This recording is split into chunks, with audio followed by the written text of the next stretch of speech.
느헤미야 1장부터 13장 참 오랜 시간이 걸린 것 같습니다. 오랜 시간 동안 느헤미야를 통해 무너진 공동체가 어떻게 회복되어지는지를 우리는 말씀을 통해 배웠고, 느헤미야 13장은 느헤미야 1장부터 12장까지의 내용을 함축적으로 이야기함과 동시에 결론을 맺고, 뿐만 아니라 이제 우리가 어떻게 살아가야 하는지를 다시 한번 생각하게 하는 본문의 내용입니다. 그 긴 내용을 다 여러분들에게 하나하나 이야기하고 싶지만 그럴 만한 시간이나 여력이 되지 않아서 조금 간단하게 여러분들에게 설명을 하려 합니다. 그래서 오늘 말씀을 듣고 우리 금촌중앙교회를 기억하시고 또 우리 가운데 역사하시는 하나님을 바라볼 수 있는 은혜의 시간이 될 수 있기를 예수님의 이름으로 축복합니다. 느헤미야와 함께한 이스라엘 백성들의 개혁, 그 개혁의 모습을 우리는 오랜 시간 동안 살펴보았습니다. 여러분들에게 말씀드렸지만 느헤미야라고 하는 사람의 이름은 여호와의 위로라는 의미가 담겨 있습니다. 참으로 그랬습니다. 느헤미야라고 하는 한 사람이 무너진 공동체에 서게 됐을 때 그 공동체가 하나님의 위로를 경험하게 되는 역사를 보았습니다. 우리 금촌중앙교회 안에도 하나님의 위로하심이 함께하기를 주님의 이름으로 축복합니다. 느헤미야 1장부터 13장까지를 간단히 이야기하자면 무너진 예루살렘에 대한 소식을 느헤미야가 듣습니다. 그때 느헤미야의 상황은 어땠습니까? 느헤미야는 별로 불편한 일이 없습니다. 느헤미야는 지금 수상궁에서 왕과 더불어 불편함이 없고 안전하고 평안함 가운데 지내고 있습니다. 그런 가운데 고국에 있는 사람들이 와서 두어 사람이 와서 무너진 예루살렘에 대한 이야기를 하는 거죠.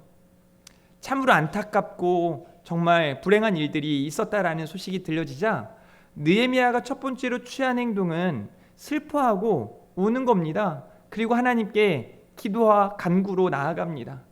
하나님 앞에 얼마나 기도하는지 수일 동안 울고 슬퍼했다라고 말씀하고 있죠. 이게 크리스찬의 자세이어야 합니다. 저와 여러분이 어떤 환난이나 어려움이나 문제가 위기가 찾아왔을 때 우리는 먼저 하나님께 기도해야 합니다. 느헤미야가 이렇게 기도한 느헤미야가 가만히 있지 않습니다. 2장부터 6장에 보니까 무너진 예루살렘이 중수되어지는데요, 세상에나 52일 만에, 2달도 채 되지 않아 여러 공격도 있었고 방해도 있었지만 그런 방해를 이겨내고 공격을 극복하고 무너진 예루살렘이 중수되어졌다라는 것을 2장부터 6장에서는 이야기하고 있습니다. 그리고 이제 7장부터 12장에서는 예루살렘 중수 후에 하나님 앞에 하나님의 말씀이 들려지고 그 말씀 앞에 사역이 회복되어지고 그 말씀 앞에 예배가 회복되어지고 그 말씀 앞에 삶이 회복되어지는 것을 우리가 보게 되는 거죠. 그들이 하나님 앞에 철저하게 회개하고 결단했기 때문입니다. 그리고 이제 마지막 13장에서는 여기까지가 아니라 지속된 개혁을 촉구하는 느헤미야의 모습이 담겨 있는 겁니다. 그러니까 중요한 거는 제가 여러분에게 처음에도 말씀드렸지만 느헤미야가 13장까지 이제 있고 난 이후에 예루살렘은, 이스라엘 백성들은 어떻게 시간을 보내었는가?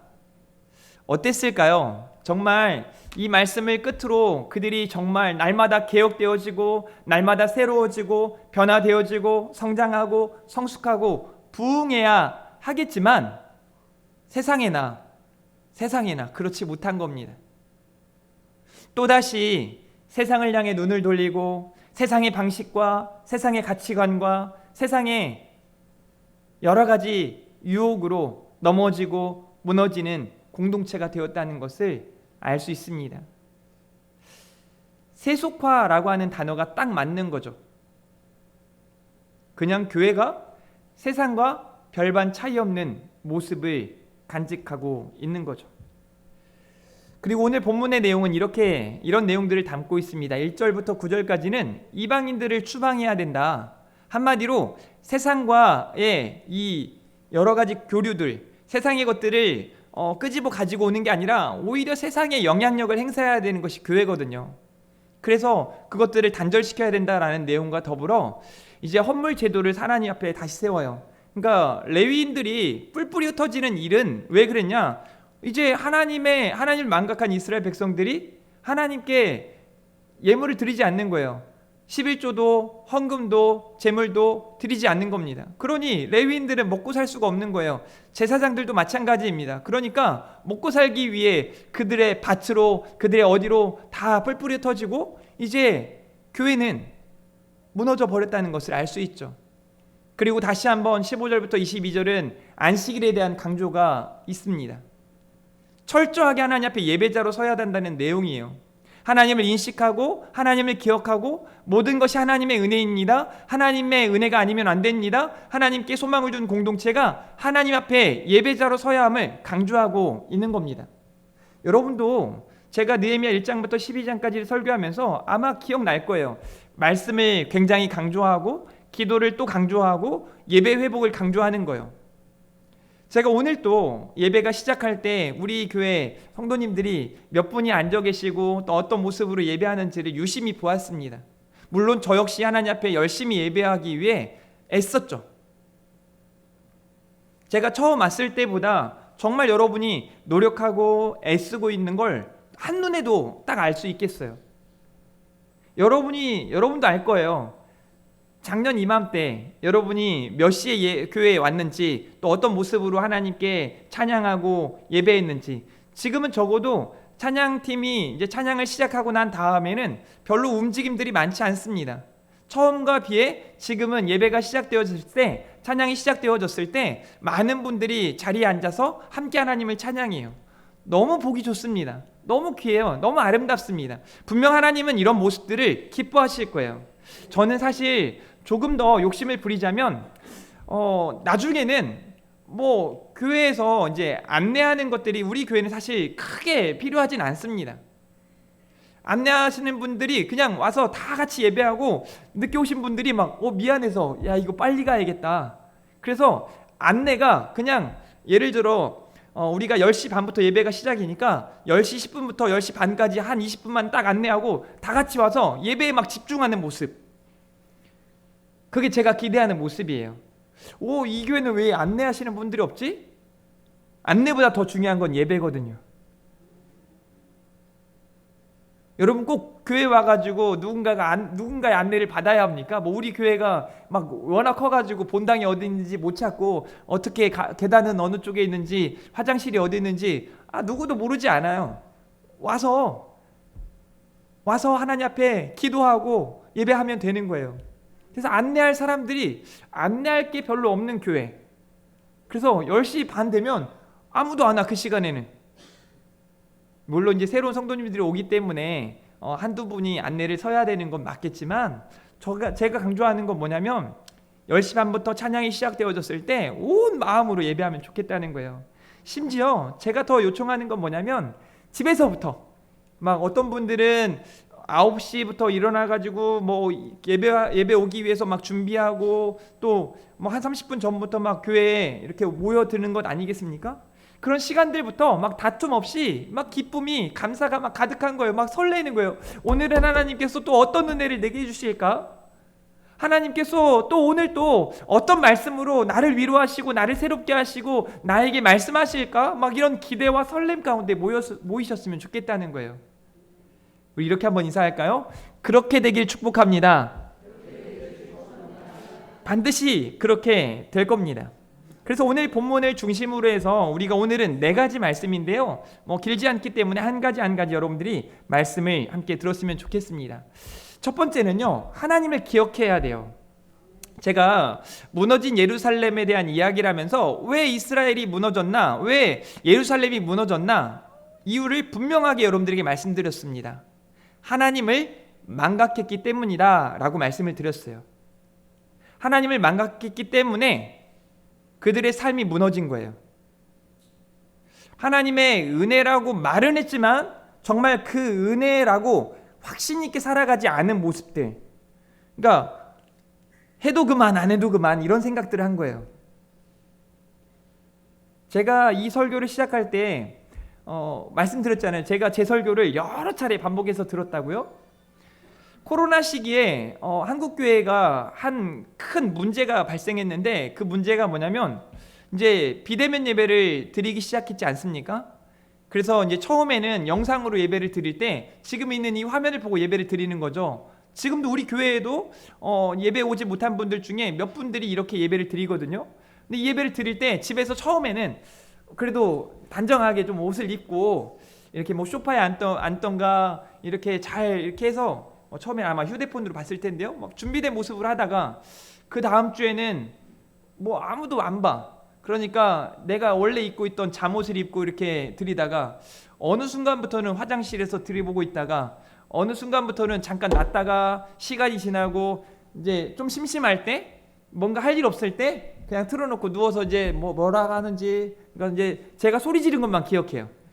하세요 막 그것만 기억해서 목사님은 뭘 저렇게 소리를 지르신대냐 하고 그냥 이렇게 그러면서 이 대면 예배의 소중함 이거를 잊어버린 거예요. 아, 가도 그만 안 가도 그만이겠거니 하는 생각들이 자연스럽게, 그게 바로 마귀가 주는 생각들이에요. 이스라엘 공동체도 마찬가지였어요.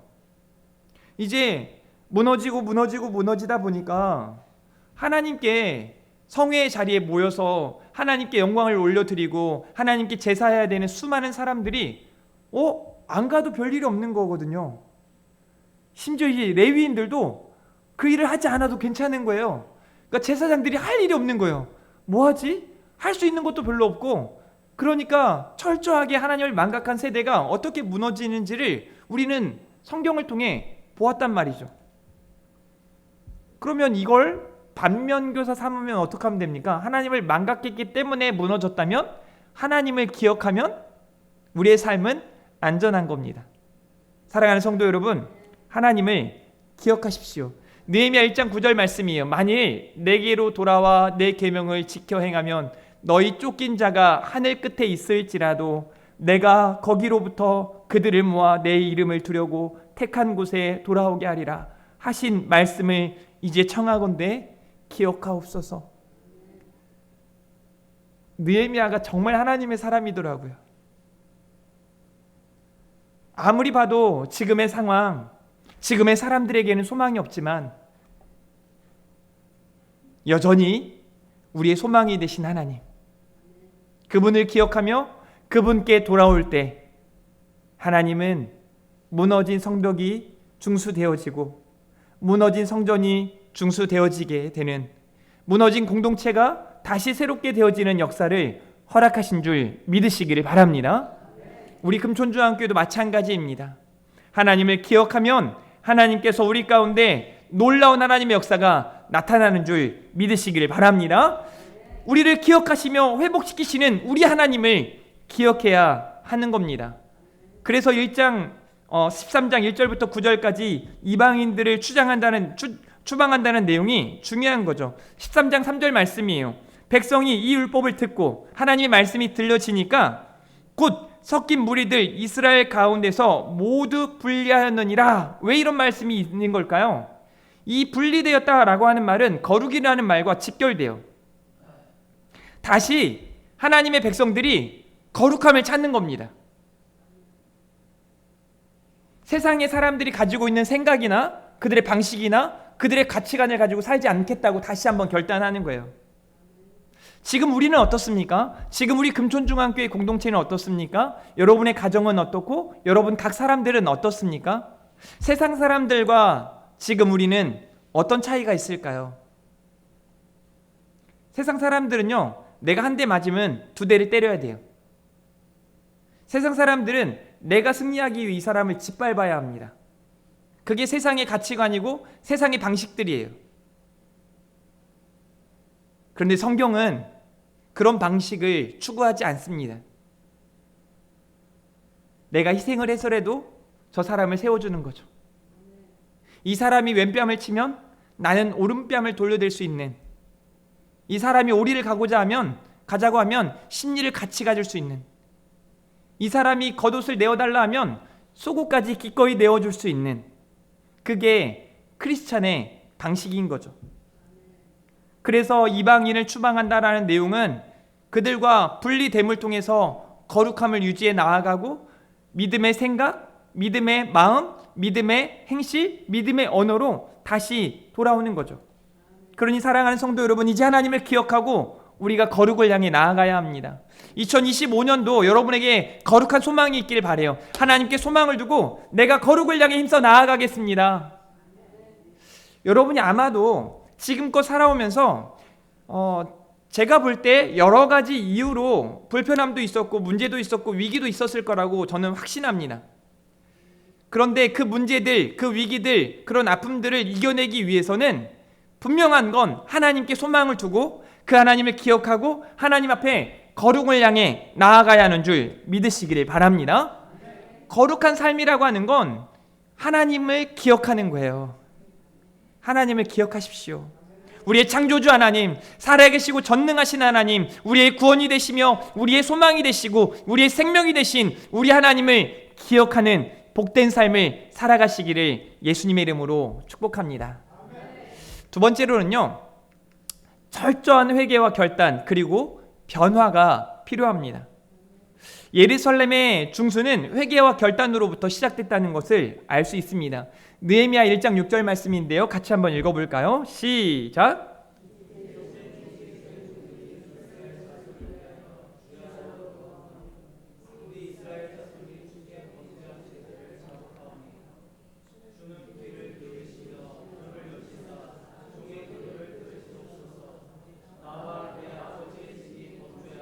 아멘. 7절 말씀 제가 읽어드리겠습니다. 주를 향하여 크게 악을 행하여 주께서 주의 종 모세에게 명령하신 계명과 율례와 규례를 지키지 아니하였나이다 라고 말씀하고 있습니다. 하나님 앞에 회개가 시작되어지는 거예요. 하나님 왜 우리를 안 도와주십니까가 아니라 하나님, 우리가 하나님을 망각하고 죄를 지었습니다. 내가 또 문제를 일으켰습니다. 제가 잘못했습니다. 나와 내 아버지의 집이 하나님 앞에 회개합니다. 다시 말씀드리지만 느헤미야라고 하는 사람은요, 예루살렘 성이 무너지는데 또 성벽이 무너지는데 크게 관계된 사람이 아니에요. 그 세대가 아니에요. 그런데 그런 느헤미야가 지금 말하는 게 나와 자기 자신이 잘못했다는 거예요. 내 아버지의 집이 하나님 앞에 범죄했기 때문입니다 라고 자신의 자리에서 회개하는 거예요. 회개라고 하는 건 누구 타인이 잘못했기 때문에 하나님 저 사람을 용서해 주십시오가 아니에요. 하나님 우리가 잘못했습니다. 자백하오니 용서하여 주십시오. 다시 하나님께 돌아가겠습니다. 하나님의 말씀과 이런 하나님의 계명들을 우리가 지키지 아니하였기 때문이니까 우리가 다시 그 말씀들을 지키며 살아가겠습니다. 그리고 우리에게는 변화가 필요한 거예요. 이스라엘 백성들이, 제가 다시 말씀드리지만 13장 이후에 쭉 전진해 가야 되지만 다시 뒤돌아가는 거예요. 다시 뒤돌아가는 거예요. 제가 목회를 해보면서도 그런 사람들이 꽤나 많습니다. 아니 정말 교회에 처음 나와서 신앙생활을 시작하고 막 수련회 가가지고 울고 회개하고 막 부르짖고 열심을 내던 한 청년들이, 학생들이 어느 순간 보면 또 세상의 자리에서 또 그렇게 살아가는 거예요. 하나님을 찾지 않고. 물론 저는 그런 상황 속에 또다시 하나님을 찾게 될 것을 기대하면서 기도하는 거죠. 여러분, 다시 돌아가선 안 됩니다. 3장에 중수하다라고 하는 이 말의 의미는 하나님 앞에 회개하고 결단한 대로 변화된 삶을 살겠다는 의미인 줄 믿으시기를 바랍니다. 그래서 오늘 본문 중반에 나오는 10절부터 14절까지 헌물 제도가 세워지고 15절부터 22절까지 안식일의 제도가 세워지는 모습을 볼 수 있거든요. 자, 보십시오. 13장 10절부터 14절 말씀이에요. 내가 또 알아본즉 레위 사람들이 받을 몫을 주지 아니하였으므로 그 직무를 행하는 레위 사람들과 노래하는 자들이 각각 자기 밭으로 도망하였기로. 여러분, 너무 아픈가? 너무 속상한 거 아닙니까? 교회가 무너지니까 뿔뿔이 사역자들이 흩어지는 거예요. 왜? 먹고 살아가야 되니까 흩어지는 거예요. 그래서 느헤미야가 모든 민장들을 꾸짖어 이르기를 어찌 하나님의 전이 어찌하여 버림바 되었느냐 하고 곧 레위 사람들을 불러 모아 다시 제자리에 세웠더니 사역이 회복되어졌다는 거예요. 이에 온 유다가 곡식과 새 포도주와 기름의 11조를 가져다가 곳간에 드렸다. 다시 사역이 회복되어지는 모습을 말하고 있는 거예요. 내 하나님이여, 이 일로 말미암아 나를 기억하옵소서. 내 하나님의 전과 그 모든 직무를 위하여 내가 행한 선한 일을 도말하지 마옵소서라고 말하고 있죠. 여러분, 여기서 나를 기억하옵소서라고 하는 느헤미야의 기도는 어떤 의미를 담고 있을까요? 느헤미야가, 여러분이 기억하겠지만 제가 이 본문을 설교하면서 솔선수범이라고 하는 단어를 이야기했어요. 솔선수범했다. 느헤미야가요, 자기가 이렇게 지도자로 서고 난 다음에 이렇게 녹을 받아야 되지만 그걸 받지 않은 거예요. 본인부터 헌신하고 본인부터 수고하고 본인부터 애쓰면서 사람들에게 권면하는 거예요. 나도 힘쓸 테니, 나도 애쓸 테니 우리 함께 힘씁시다. 우리 함께 변화된 삶을 살아갑시다 라고 강조하는 거예요. 그렇게 말하는 거죠. 내가 행한 선한 일을 도말하지 마옵소서. 내가 하나님을 기억하고 하나님이 뜻하시는 그 길을 나도 나아갔으니 하나님, 이와 같은 우리의 삶을 기억해 주시길 원합니다 라고 기도하는 거죠. 그러한 삶의 회복과 예배 회복이 얼마나 중요한지요. 저는 여러분의 삶이 회복되어지기를 바라신다면 여러분의 예배가 회복되어져야 된다는 말씀을 분명히 드립니다. 예배가 회복되어져야 돼요. 여러분, 각 사람의 예배가 회복되어져야 합니다. 진짜 안타까운 게 뭔지 아세요? 우리 금촌중앙교회 예배는 회복되어지고 있습니다. 예배 시간마다 얼마나 기쁜지 몰라요. 여러분, 우리 교회가 언제 수요 예배를 언제 본당에서 드렸었나요? 시간이 좀 지났었겠죠. 오랜 시간 동안 예배가 없었던 적도 있고 많은 어려움들이 있었잖아요. 그런데 다시금 부흥회를 기점으로 해서 우리가 다시 수요 예배를 본당에서 드리잖아요. 그런 예배 회복들, 새벽 기도가 회복되어지고 주일에 오전 예배가 오후 예배가 회복되어지고 사람들이 다시금 모여져 가기 시작하고, 이게 다 하나님의 은혜 아닙니까? 그 공동체 예배가 회복되어진과 더불어 여러분 각 사람이 삶의 자리에서 예배가 회복되어져야 된다는 거예요. 한번 따라해 볼까요? 나는 예배자입니다. 한 번 더. 나는 금촌중앙교회입니다. 걸어다니는 움직이는 교회로 하나님 앞에 예배자가 되시기를 주님의 이름으로 축복합니다. 자, 13장 17절부터 19절 말씀 보세요. 내가 유다의 모든 귀인들을 꾸짖어 그들에게 이르기를 너희가 어찌 이 악을 행하여 뭐라고 말합니까? 안식일을 범하느냐. 안식일을 범한다라고 하는 의미에서 가장 큰 건 너희가 왜 하나님 앞에 예배하지 않느냐예요. 너희 조상들이 이같이 행하지 아니하였느냐. 그래서 우리 하나님이 이 모든 재앙을 우리와 이 성읍에 내리신 것이 아니냐. 한마디로 예배가 무너져서 우리들의 삶이 망가진 거 아니냐. 더 쉽게 얘기하자면 하나님을 망각해서 우리가 이 모양이 된 거 아니냐라고 이야기하는 거죠.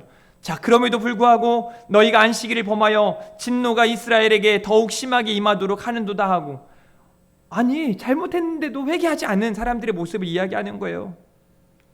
안식일 전 예루살렘 성문이 어두워갈 때 내가 성문을 닫고 안식일이 지나기 전에는 열지 말라 하고 나를 따르는 종자 몇을 성문마다 세워 안식일에는 아무 짐도 들어오지 못하게 하였으므로 라고 말하는 거예요. 이게 뭘까요? 예배 회복이에요. 철저하게 예배 회복이 있어야 된다는 거예요. 철저하게. 제가 다른 때는 여러분들한테 왜 그러셨습니까? 이런 말들을 별로 하지 않을 겁니다. 제가 예배만큼은 여러분들에게 아주 강조하면서 불필요한 것들을 자꾸 잘라낼 거예요. 여러분이 어느 순간 교회에 저기 따뜻한 물이 준비되어 있는 걸 아실 거예요. 그리고 아마 분명 누군가가 기침 소리를 내기 시작하면 따뜻한 물이 그 앞에, 내가 기침만 하면 따뜻한 물이 앞에 제공될 겁니다. 부탁을 좀 드렸거든요. 내가 기침할 것 같고 내가 예배에 방해가 될 수 있다는 생각이 들면 미리 준비해 놓으라는 거예요. 괜찮아요. 물 마셔도 되고 흘려도 괜찮아요. 무슨 의미일까요? 중간에 물 마시러 막 움직이고 전화 받으러 나가고 너무 쉽게 여러분이 지금 앉은 예배 자리를 이탈하지 마십시오. 그게 일단 하나님께 대한 우리의 모습이어야 하고, 또 찬양 인도를 하는, 또 설교하는 저에게도 그게 예의인 거예요. 제가 뭔 말을 하고 있는데 막 중간에 돌아다니고 또 어디 갔다 오고 막 쉽게 전화 받고, 적어도 뭐 우리 그 파주 시장이 와가지고 여러분들하고 이렇게 면담을 하는데 시장이 막 말하고 있는데 여러분들하고 대화하고 있는데 너무 쉽게 움직이지는 않을걸요? 지난 주간에도 한 토요일에 이제 노숙자가 한 분이 오셔서 저한테 얘기를 하는데 이러고 앉으래요. 저한테. 제가 굉장히 바빴거든요. 네, 해서 이제 앉아서 커피도 가져다 드리고 이야기하는데 이제 말이 이제 제가 볼 때는 술이 이제 만창 취해가지고 그런지 이 말했다 저 말했다 이제 처음 시작이 제가 이 교회를 등록하려고 하거든요. 막 하면서 이제 이야기를 해요. 근데 결론은 내가 오늘 교회에서 한밤 자야겠습니다. 돈 좀 주세요. 뭐 이런 이야기로 이제 계속 끌어가는 거죠.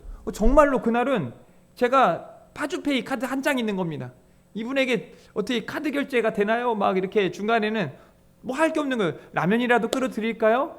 본인이 뭘 먹어야 된다고 하니까 그건 소용이 없는 거예요. 그러니까 한마디로 돈을 달라. 내가 여기서 자야겠다고. 잘 데가 없잖아요. 교회에. 어디서 잔다는 거예요. 죄송하다고 안 된다고. 막 이제 그분을 대하는데 제가 그분께 지켰던 한 가지 예의가 뭔지 아세요? 대화하면서 그분과 아이 컨택을 하고 대화하면서 제가 자리를 이탈하지 않습니다. 그분에게도 제가 나름대로의 예의를 지키는 것처럼 적어도 그런 게 우리 사람의 도리잖아요. 그만큼 예배 시간에는 어떻게 해야 할까요? 몰랐죠. 누구도 이런 얘기 잘 안 해주잖아요. 왜냐면 이런 얘기 하면은 별로 안 좋아하거든요. 예배 시간에 왜 자꾸 돌아다니세요? 그러면 안 좋아하고. 누가 좋아하겠어요? 듣기 싫은 소리라고 생각하죠. 근데 제가 보니까 와, 이거 조금만 더 하면 우리 교회가 조금만 더 우리가 예배에 집중하면 이거 기가 막히겠는데? 대단한데? 누가 와서도 야, 우리 금촌중앙교회 여러분이 지금 모르시지만 제가 여러분을 처음 봤을 때보다 지금의 여러분의 예배 자세가요 기가 막힙니다. 솔직히 제가 처음 왔을 때 어느 분은 막 휴대폰을 들여다보고 있고 고개를 푹 숙이고 몇 사람 되지도 않는데 또 밖에 나가가지고 그냥 뭐 이렇게 뒤 왔다 갔다 하고 있고 이리저리 돌아다니고 심지어 저한테까지 와가지고 목사님 이건 저거 어쩌고 저쩌고 저는 막 찬양하고 있는데 어쩌고 저쩌고 하면 제가 어떻게 했어요? 막 네 그러십니까? 하면서 찬양을 할 수도 없는 거고. 다시 말씀드리지만요, 제가 주일날 오전에는 저한테 오지 마세요. 아무도 오지 마세요. 그냥 알아서들 하세요. 필요하면 우리 장로님들한테 말씀을 드리세요. 우리 안수 집사님들한테 말씀을 드리세요. 저한테 오지 마세요. 끝나고 오셔도 괜찮지만 저도 예배에 몰입하기 위해 집중하기 위해 애쓸 테니까 여러분들도 마찬가지예요. 우리 예배가 그만큼 중요해요. 예배는요 하나님과 관계예요. 예배가 회복되어야 삶이 회복되어집니다. 이웃과의 관계가 회복되어집니다. 믿으시길 바랍니다. 저는 금촌중앙교회 목사로 다시 한번 여러분들께 당부드립니다. 여러분의 예배가 회복되어야 합니다. 그리고 여러분들의 삶이 회복될 줄 믿습니다. 세 번째로는요, 하나님께서는 다 아세요. 오늘 제목이 뭡니까? 기억하옵소서라는 제목이지 않습니까? 느헤미야가 하나님 우리를 기억하옵소서라고 말하지만 이 기억하옵소서라고 하는 이 메시지 안에는 하나님께서 다 하신다는 의미가 이미 담겨 있어요. 자, 13장 27절 말씀 한번 읽어보겠습니다. 시작.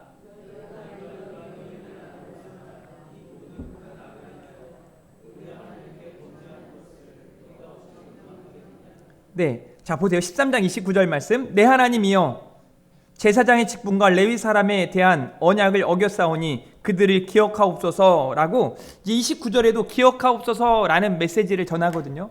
말씀이 있거든요. 이 말씀은 어떤 의미냐면 하나님은 다 아시는데 저들이 몰라서 그렇습니다예요. 모르니까 그런 거 아니에요?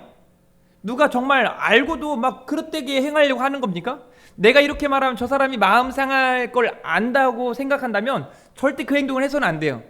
제가 이런 설교를 한 적이 있더라고요. 여러분에게 내가 이 말을 해 말어? 마음속에 진짜 이 말을 해 말어? 그럼 뭐라고 했나요? 하라고 했나요? 하지 말라 그랬나요? 하지 말라 그랬어요. 근데 여러분 꼭 어떻습니까? 굳이 합니다. 그래서 이렇게 말하죠. 내가 이 말은 안 하려고 했는데, 그리고 꼭 말해요. 안 하려고 했다는 이유는 하면 안 될 것 같다는 생각이 충분히 들었다는 얘기거든요. 근데 굳이 그 말을 전합니다. 그래서 그 사람의 마음을 상하게 하는 거죠. 이런 일들이 너무 많아요. 사랑하는 성도 여러분, 하나님께서는 우리를 감찰하고 계세요. 담임 목사한테 걸리지 않았다고 생각해서 여러분이 나는 안전하다 생각하지 마십시오. 저는 모르는 게 굉장히 많겠지만 하나님 다 아세요. 여러분이 여러분의 자리에서 어떻게 살아가고 있는지, 특별히 교회 내에서 뭐 부서별로, 기관별로, 또 주방에서, 찬양팀에서, 여러 가지 사역 현장에서 어떻게 생활하고 있는지, 어떻게 살아가는지 우리 하나님 다 아세요. 어떤 말을 하는지, 뭐 낱말은 새가 듣고 반말은 쥐가 듣는다, 뭐 이런 말 있잖아요. 낮이나 밤이나 하나님이 다 들으십니다. 하나님이 다 보고 계십니다. 그 하나님 앞에 우리의 언어가, 우리의 생각이 어떠해야 하는지 다시 한번 점검해 보시고 나아갈 수 있기를 바랍니다. 하나님 다 아세요. 뿐만 아니라 여러분의 아픔, 여러분의 고통, 여러분의 상한 마음도 하나님 다 아세요. 저는 가끔 하나님께서 말씀을 통해 내 다 안다, 너의 애씀과 너의 수고와 너의 상한 마음 내 다 안다 라는 말씀이 있을 때마다 얼마나 큰 위로가 되는지 몰라요. 여러분, 하나님 다 아세요. 정말 고생했다, 애썼다, 수고했다. 제가 우리 금촌중학교 성도님들에게 표현하지 않았지만 제가 참 감사하고 제가 참 기쁘게 생각하는 게 한 가지 있습니다. 우리 금촌중학교회가 이렇게 다시 회복될 수 있는 이유는 그만큼 견뎌오며 참아오며 그 자리에 서 있었던 소수의 사람들 때문이라는 걸 저는 너무 잘 알고 있어요. 얼마나 힘들었을까요? 얼마나 마음이 상했을까요? 저는 가끔 이제 저희 집에서 아침에 아이들이 다 학교 가고 집사람들 이렇게 출근할 때 이제 집에 이제 혼자 딱 남았을 때, 이제 이건 비밀인데 혼자 운 적이 있어요.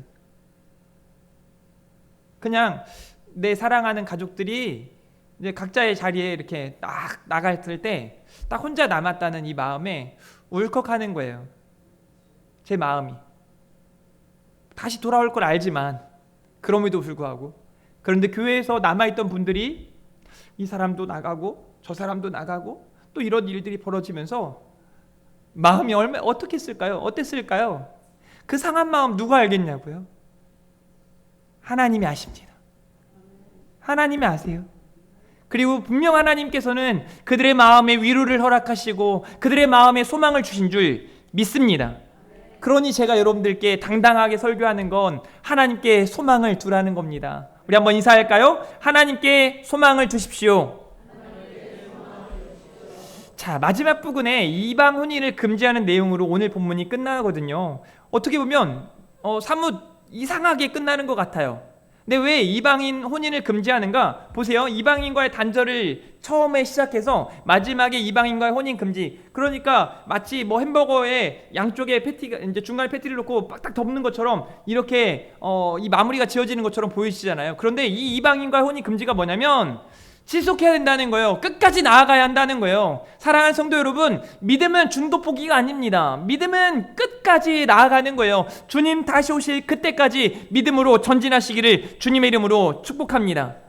여러분, 세상과 하나님 나라가 세상 가운데 영향력을 끼쳐야 됩니다.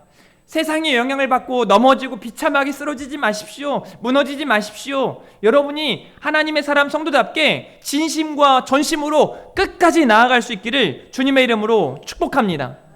어떤 일이 있다 한들 저 역시 마찬가지예요. 물론 진심과 전심으로 나아간다라고 선포하고 그렇게 말하겠지만 뭐 중간중간에 부족한 게 얼마나 많겠어요. 아마 우리 장로님들도 서툰 저를 바라보면서 많이 불편할 것들이 있을 거예요. 분명합니다. 여러분들도 마찬가지예요. 야, 이거 좀 나하고 이야기하고 하면 얼마나 좋았을까? 근데 오 목사님 뭐 좀 급하신가?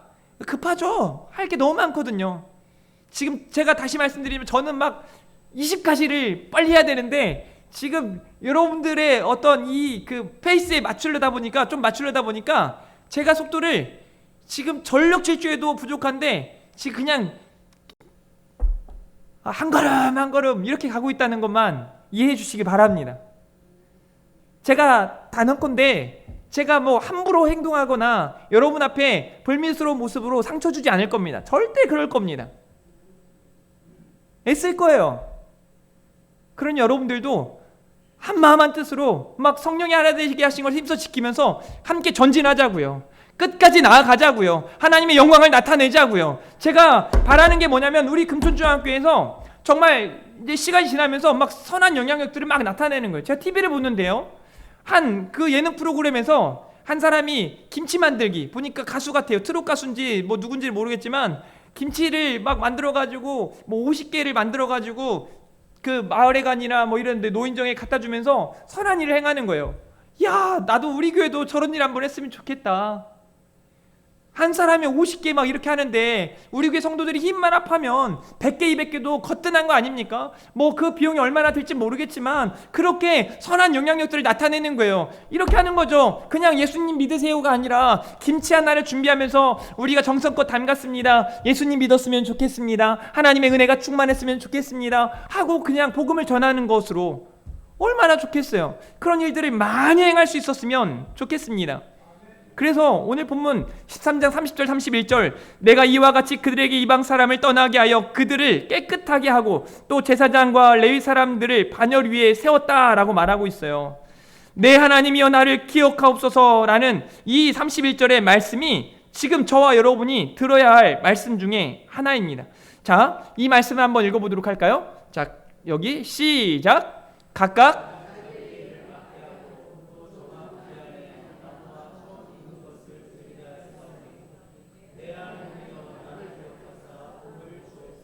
네, 여기 31절에 내 하나님이여 나를 기억하사 복을 주옵소서, 이 메시지는 이제 모든 것들이 잘 회복되어지고 말씀 앞에 회개하고 결단하고 이런 모습들이 이어짐과 더불어서 앞으로도 내가 이렇게 나아갈 겁니다. 하나님 나를 바라봐 주십시오. 나를 기억해 주십시오. 나도 하나님을 기억하고 하나님 앞에 변화된 삶으로 회개하고 결단한 이후에 변화된 삶으로 하나님께 영광을 올려드리겠습니다라는 이 믿음의 고백이 함께하고 있는 거죠. 이제 우리 차례예요. 이제 우리 금천중학교의 차례입니다. 우리 모두가 같은 생각을 가져야 돼요. 같은 마음으로 나아가셔야 돼요. 마귀에게 져서는 안 됩니다. 악에게 무너지지 마십시오. 선으로 악을 이기십시오. 우리가 나아가야 할 믿음의 길을 힘있게 함께 감당할 수 있기를 주님의 이름으로 축복합니다. 말씀을 정리하겠습니다. 오늘은 기억하옵소서라는 제목으로 말씀을 나눴습니다. 사랑하는 성도 여러분, 하나님을 망각해서는 안 됩니다. 하나님을 기억하십시오. 철저하게 회개하고 결단하고 그리고 변화된 삶으로 능력 있는 삶을 살아가시기를 주님의 이름으로 축복합니다. 하나님 다 아세요. 우리가 잘못한 것도 아시고 우리가 아프고 속상한 것도 다 아세요. 그 말은 하나님께서 잘못된 것들은 고치시고 우리의 상한 마음은 위로하시고 하나님께서 회복시켜주시는 줄 믿으시길 바랍니다.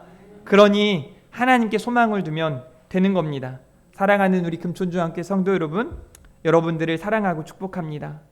오늘 또 하나님께서 주시는 이 말씀 생각하면서 함께 찬양 올려드리고 기도하는 시간 갖도록 하겠습니다. 놀랍다 주님의 큰 은혜.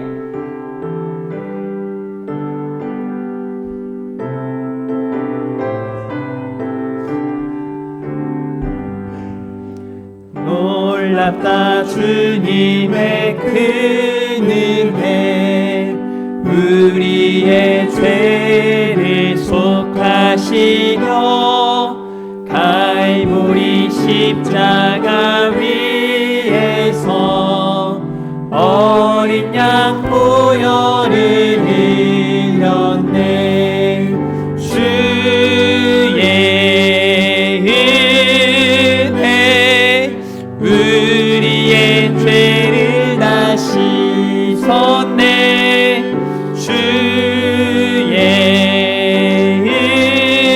은혜 우리의 죄를 다 씻었네. 죄악은 성난 파도같이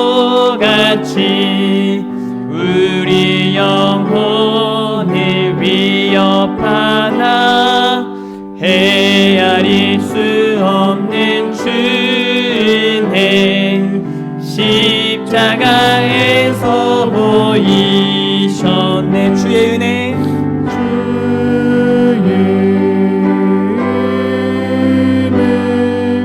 우리의 죄를 다 씻었네.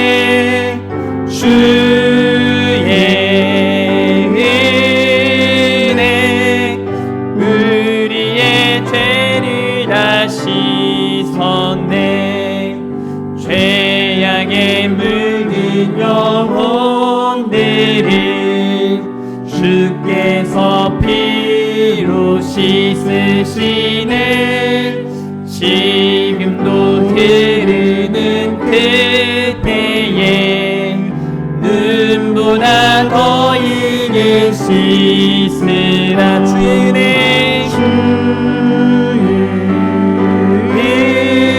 은혜 우리의 죄를 다 씻었네. 주의 우리의 죄를 다 씻어 피할 수 없는 그 은혜를 믿는 자에게 거저 주네. 형제여 주 앞에 나와서 터진 채 말고 곧 받으라. 주의 은혜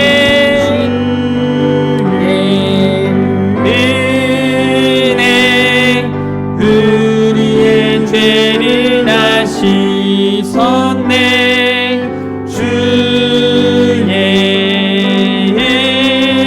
은혜 우리의 죄를 다 씻었네. 기도하고 축도하고 마치겠습니다. 하나님 아버지 감사합니다. 이제 느헤미야 13장까지의 말씀을 우리가 함께 다 들었고 보았고 깨닫고 결단하며 나아갑니다. 하나님께서 우리와 함께 하실 때 이 말씀을 우리가 삶으로 살아가게 될 줄 믿습니다. 사랑하는 우리 금촌중앙교회 온 성도들에게 하나님을 기억하게 하시고 회개와 결단과 변화된 삶을 살아갈 수 있도록 지혜와 총명과 능력 더하여 주시옵소서. 다시는 하나님 앞에 소망을 두고 믿음으로 전진하게 하여 주시옵소서. 하나 되게 하여 주시옵소서. 성령 충만한 가운데 귀한 사역들을 감당케 하여 주시옵소서. 교회다운 교회, 성도다운 성도로 오직 하나님을 기뻐하며 하나님을 기쁘시게 하는 삶을 살게 하여 주시옵소서. 우리 금촌중앙교회의 놀라운 성장과 성숙과 부흥이 있게 될 줄 믿습니다. 날마다 말씀 위에 서서 기도하는 교회로, 사랑이 넘치는 교회로, 하나 되는 교회로 선한 영향력을 나타나게 하실 줄 믿습니다. 오늘 또 준비된 예물을 드립니다. 이 예물들이 쓰이는 곳곳마다 하나님의 놀라운 역사가 나타나게 하여 주시옵소서. 드리지 못한 손길도 기억하시고 은혜를 더하시고 드린 손길들마다 하나님께서 더 큰 은혜로 함께하여 주시옵소서. 하나님께서 사랑하는 성도들의 건강과 저들의 삶을 책임져 주실 줄 믿습니다. 감사합니다. 사랑합니다. 예수님의 이름으로 기도합니다. 아멘. 이제는 우리 구주 예수 그리스도의 은혜와 하나님의 크신 사랑과 성령님의 위로 교통 충만하심이 이제 하나님을 기억하며 회개하고 결단하고 하나님께 소망을 두며 변화된 삶으로 하나님을 기뻐하며 하나님을 기쁘시게 하는 삶을 살기 원하는 사랑하는 우리 금촌중앙교회 온 성도들 머리 위에 그들의 가정과 직장과 삶의 모든 터전 위에 그리고 이 나라 이 민족 위에 이제로부터 영원토록 함께 있을지어다. 아멘.